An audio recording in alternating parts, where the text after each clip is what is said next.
अस्सलाम वालेकुम। Artificial intelligence के एल्गोरिथम्स में हमारे पास आज का टॉपिक है admissible heuristics and inadmissible heuristics. ये ए स्टार एल्गोरिथम के कंसेप्ट में आ जाता है। इसमें ये होता है कि हमारे पास एडमिसिबल में हम अपनी जो फंक्शन होता है वो वैल्यू होती है कॉस्ट, जिसको हम ह्यूरिस्टिक फंक्शन कहते हैं, उसमें हम अपनी वैल्यू को अंडर एस्टिमेट करते हैं। मतलब कि जो हमारे पास एक कंडीशन होती है H of N less than या equal to H star N. अब इसमें ये हमारे पास वो वैल्यू है जो हमने एस्टिमेट लगाई है। मतलब कि हमारे पास जो एस्टिमेट वैल्यू होती है ना, ह्यूरिस्टिक वैल्यू, ये वो वैल्यू है। और ये हमारे पास एक्चुअल या ऑप्टिमल वैल्यू है जो हमने पाथ कैलकुलेट करने के बाद निकाली होती है।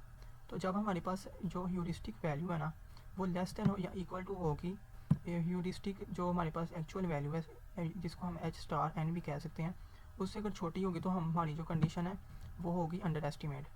ठीक है। इसी तरह हमारे पास इनएडमिसिबल में ये होता है, इसको हम ओवर एस्टिमेट करते हैं। मतलब कि जो हमारी एस्टिमेशन है ना वो ओवर है, वो ज़्यादा है। इसमें हमारे पास यही कंडीशन है कि एच ऑफ एन जो है वो ग्रेटर देन या स्मॉल इक्वल टू होता है एच स्टार एन से। इसमें अगर आपको मैं एक रियल लाइफ एग्जांपल बताऊं, मिसाल के तौर पर अगर हम देखते हैं कि आपने एक एस्टिमेट लगाया है एक किसी चीज़ को ख़रीदने के लिए, या आपके पास इतने पैसे हैं कि आपने कोई चीज़ ख़रीदनी है। मिसाल के तौर पर आपके पास 5,000 रुपया है, आपने एस्टिमेट लगाया कि मेरे पास 5,000 रुपया है, तो हो सकता है कि वो चीज़ 5,000 की ही हो। ठीक है, ये आपने एक एस्टिमेट लगा लिया। अब मार्केट में आप गए हैं, वो आपको चीज़ मिल गई है 4,000 की। ठीक है, आपकी जो एस्टिमेट वैल्यू थी वो एस्टिमेट वैल्यू आपकी क्या थी, ज़्यादा थी। ठीक है, तो एस्टिमेट वैल्यू ज़्यादा थी और जो आपकी एक्चुअल वैल्यू थी उस मार्केट में चीज़ की वो थी कम। तो जिसकी वजह से हमारी जो सी एस्टिमेशन थी वो होगी ओवर एस्टिमेशन की वजह से हमारे पास ये एक कंसेप्ट आ जाता है ओवर एस्टिमेट, या हम इसको कह देते हैं इनएडमिसिबल ह्यूरिस्टिक। ठीक है। अब इसी तरह अगर हमारे पास 5,000 रुपये, हमने 5,000 का सोचा है कि ये चीज़ 5,000 रुपये की है। अब हम मार्केट में वो चीज़ लेने गए हैं, तो वहाँ पर जाके हमने देखा तो हमारे पास जो प्राइस थी वो 5,000 से ज़्यादा थी। हमने जो एस्टिमेट लगाया था वो उससे ज़्यादा था। तो इसमें हमारे पास आ जाता है अंडर एस्टिमेट। मतलब कि जो हमारी एस्टिमेट था ना वो थोड़ा था, वो नीचा था, मतलब कि अंडर था। किसके अंडर था? एक्चुअल वैल्यू के।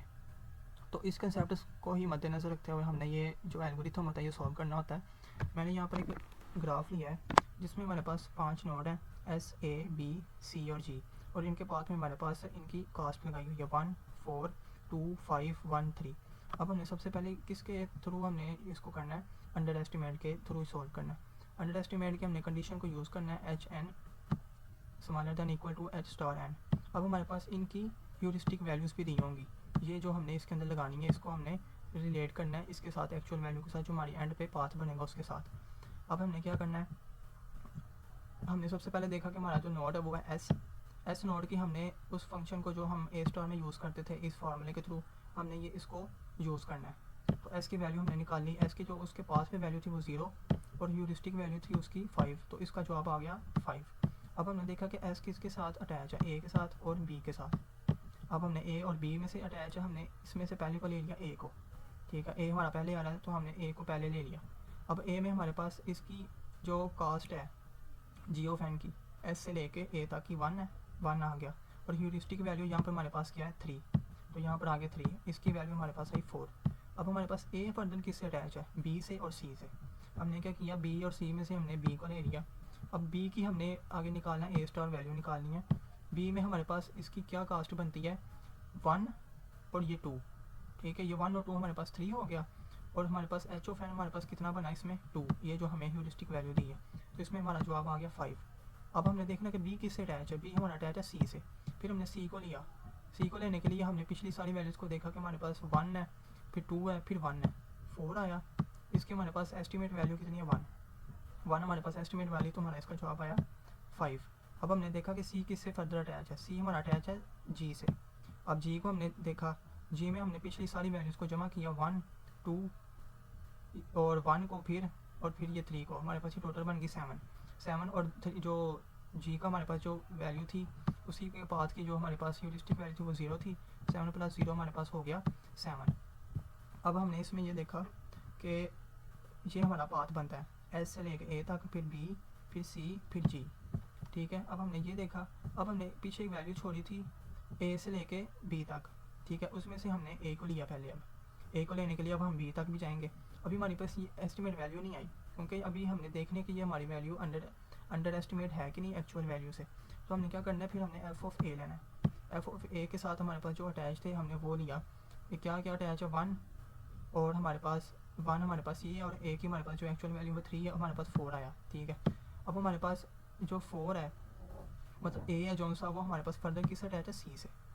ठीक है, एक पहले हमने ए से बी तक किया था, अब हम ए से सी भी चेक करेंगे। ए से सी चेक किया तो हमारे पास ए से सी हमारे पास कितनी कास्ट बनती है 1 + 5 6, और सी जो सा हमारे पास वो है 1, तो हमारे पास कितनी कास्ट बन गई 7। अब हमने सी को देखा, सी किससे अटैच है, जी से, तो जी को हमने इसमें लेके आना है, एफ ऑफ जी लिखा। एफ ऑफ जी तक हमारे पास कितनी वैल्यू बनती है 1 5 और 3, ये 9 हो गया 9, और उसी के बाद का जो हमारे पास ह्यूरिस्टिक वैल्यू हुआ है 0, तो हमारे पास इसकी वैल्यू आ गई 9। ठीक है, अब हमारा इसका पाथ बनता है एस ए सी और जी। अब हमने इन दोनों में से देखना है कि कौन सा हमारा छोटा है। अब हमारे पास इसमें से एक 8 है और एक हमारे पास 9 है, तो हमारे पास 8 वाला छोटा है, इसलिए हमारे पास ये वाला पाथ आ जाएगा। ठीक है, ये वाला इसमें हमारे पास यहाँ आता है 8, ये वाला पाथ आ जाएगा। हमने स्मॉलर पाथ लिया इस कंडीशन को वैलिड करने के लिए। इससे ये होगा जो हमारे पास एडमिसिबल वैल्यू है, क्योंकि जो हमारे पास एस्टिमेट वैल्यू है ना, ये सारी वैल्यूज़ ये हमारी एक्चुअल वैल्यू से छोटी हैं। एक्चुअल वैल्यू से मतलब कि 8 से हमारी सारी वैल्यू छोटी है, 5 भी छोटा, 3 भी, 2 भी, 1 भी, 0 भी, इसलिए हमारे पास ये होगी अंडर एस्टिमेट वैल्यू। तो इसमें हमने अंडर एस्टिमेट में ये देखना होता है कि हमारी कौन सी जो वैल्यू है वो है छोटी है। फिर नेक्स्ट हमारे पास आ जाती है ओवर एस्टिमेट वैल्यूज़। इसमें हमारे पास ये देखना है कि हमने जो एस्टिमेट लगाई है अपनी वैल्यूज़ की, वो ग्रेटर होनी चाहिए एक्चुअल वैल्यू से जो हमारे एंड पे पाथ निकालना है। इसमें हमें फिर एस्टिमेट वैल्यूज़ जो सी हैं वो ह्यूरिस्टिक वैल्यू जिसे हम कहते हैं वो गिवन है। ठीक है, फिर हमने इसमें देखना है कि हमारा जो पाथ था वो सबसे पहले कैसे बनता है। पहले हमारे पास आता है एफ हमारा एस बनता है, एफ ऑफ एस का जो अपना पाथ है वो था 0, और उसकी जो हमारे पास वैल्यू आती है वो हमने ली 10।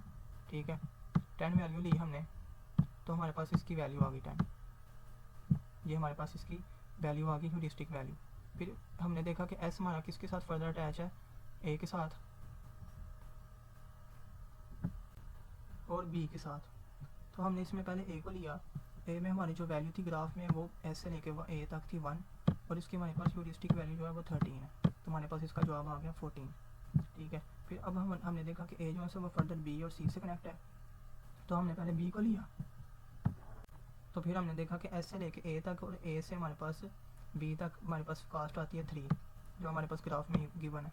तो और हमने इसकी जो ह्यूरिस्टिक वैल्यू ली वो ली 11, तो हमारे पास इसका जवाब आ गया 14। अब बी हमारे पास जो फर्दर अटैच है वो सी से, तो सी से फर्दर अटैच है तो हमने सी को लिया। सी तक हमारा जो पाथ बनता है वो था हमारा सी से लेके 1 2 और ये 1, हमारे पास हो गया 4, तो 4 हमने इसमें लिया, इसकी सी की जो पाथ की कास्ट बनती है वो, और ये हमारी बन गई इसकी ह्यूरिस्टिक वैल्यू। तो टोटल हमारे पास इसकी आई 23 है। तो हमने फर्दर देखा कि इसके साथ हमारे पास अटैच है जी। फिर हमने जी को देखा, जी तक हमारी वैल्यू बनती है 7, और 7 हमारे पास आने के बाद जी की जो अपनी वैल्यू है वो है 0, तो हमने देखा कि इसकी हमारी टोटल वैल्यू आ गई 7। ठीक है, ओवर एस्टिमेट में हमने सिर्फ एक ही बार में जितना हमारा जो पाथ बनता है हमने वही देखना होता है। ठीक है, फिर हमने देखना है कि इसके हमारे पास क्या पाथ बना है। पहले हमारे पास ऐसे होंगे ए तक, फिर बी तक, फिर सी तक, फिर जी तक, ये हमारे पास इसकी कास्ट आ गई 7। अब 7 कास्ट आई तो हमने देखा इसमें जो फाइनल कास्ट है ना, इसकी वजह से हमारी ये कंडीशन जो है इनएडमिसिबल है, क्योंकि इसमें जो ऑल एस्टिमेट वैल्यूज़ है ना, ये वाली हमारी जो सारी एस्टिमेट वैल्यूज़ हैं ये बड़ी हैं इसमें से, जो हमारी एक्चुअल वैल्यू आई है, जिसकी वजह से हमारी ये जो कंडीशन है ये वैलिड है। तो इसमें हमारे पास ये साबित हुआ कि हमारे पास ये एस्टिमेट वैल्यू है। लेकिन ये जो हमारे पास ओवर एस्टिमेट है ना, ये कभी भी ऑप्टिमल आंसर जो है वो गारंटी नहीं है कि वो ऑप्टिमल आंसर ही दे हमेशा।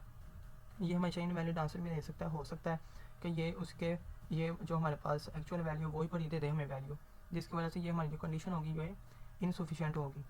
और इसकी वजह से अगर हमारे पास देखा जाए अंडर एस्टिमेट है, ये हमें हमेशा से ऑप्टिमल आंसर देगा, क्योंकि हम इसकी हर कंडीशंस को चेक करेंगे और फिर हम उसमें से देखेंगे जो हमारी छोटी है हम उसको ही वैलिड करार देंगे।